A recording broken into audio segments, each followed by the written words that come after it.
കാണക്കാരി ഗ്രാമപഞ്ചായത്ത് പടിക്കൽ കോൺഗ്രസ് മണ്ഡലം കമ്മിറ്റിയുടെ നേതൃത്വത്തിൽ പ്രതിഷേധം നടത്തി. പഞ്ചായത്തിലെ കെടുകാര്യസ്ഥതയ്ക്കും ഭരണസ്തംഭനത്തിനും അഴിമതിക്കും സ്വജനപക്ഷപാതത്തിനും എതിരെയായിരുന്നു പ്രതിഷേധം.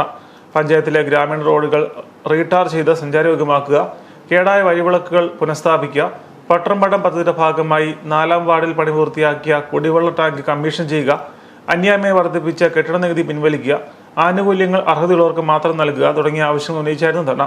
KPCC നിർവാഹക സമിതി അംഗം അഡ്വക്കേറ്റ് ടോമി കല്ലാനി ഉദ്ഘാടനം ചെയ്തു.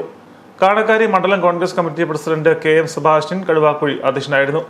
Joy George Kaithakkal, DCC executive member Baby Thandankuzhi, KSU സംസ്ഥാന കൺവീനർ സെബാസ്റ്റ്യൻ ജോയി, പഞ്ചായത്ത് മെമ്പർമാരായ V സാംകുമാർ, തമ്പി ജോസഫ്, INTC മണ്ഡലം പ്രസിഡന്റ് PJ മൈക്കിൾ, മഹിളാ കോൺഗ്രസ് മണ്ഡലം president KK Ammini, Dalit Congress block president PC Joseph, block Congress committee vice പ്രസിഡന്റുമാർ സക്കറിയാസ് സേവ്യർ, PO മാത്യു, രാജു ജോസഫ്, മനോജ് എടപ്പാടി, റെജി ജോസഫ് കുറ്റ്യാനിയിൽ, മുരളി വേങ്ങത്ത്, ഷൈജു കല്ലളയിൽ, തോമസ് KK എന്നിവർ സംസാരിച്ചു.